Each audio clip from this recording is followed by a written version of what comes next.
Hello WhatsApp guys, আজকে তোমাদের জন্য একটি নতুন ভিডিও নিয়ে আইছি। আর তোমাদের খাস কি আমার চ্যানেলটি সাবস্ক্রাইব করবা এন্ড দেন ফলো করবা। ওকে, লেটস স্টার্ট। কখন হইলো শীতর দিন, আর শীতের দিনও সবাই প্রিয় জিনিস খাবার কোনটি জানেন তো সবাই? পিঠা। যার বাড়ি যে খালি পিঠা আর পিঠা। এখন আমারও একটা জানে কইলে একটা জিনিস খাইতাম। জিনিসটা কিতা?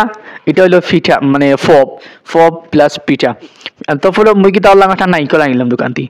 ওখান নাইকল আর গিয়া দেখি দাম আর দাম, এ দুই জোড়ার দাম 300 টাকা। ই তো দাম শুনে আমার বেটার মাথা হয়ে গেছে 800 টাকার। আচ্ছা যাই, যখন টেকা দিই জানে কছে যেহেতু খাইতাম লেগে এগুলো আনিলাম একটা আনিয়া।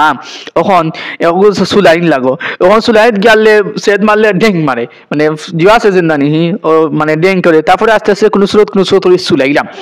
চুলাইয়া তারপরে পানি, এখন পানি বাংলাম, পানি এখন মানুষ পানি সবরে বাটিয়া দেওয়া লাগে, তো বাটিয়া দিয়া ও দোকান পাইলাম মানে আধা গ্লাস। আচ্ছা যাই, ইকান বলা গেল কি আর বাদে কি তা জানি, এখন তো ফো পাই তার মতো কুরসানি লাগবো। তো আস্তে আস্তে করে বা ফাটাইলাম, ফাটাইয়া মানে থই কুরসানি লাগলো, কুরসানি বাদে তারপরে আমরা ফো সপ্তাহ নিয়ে খাইলাম।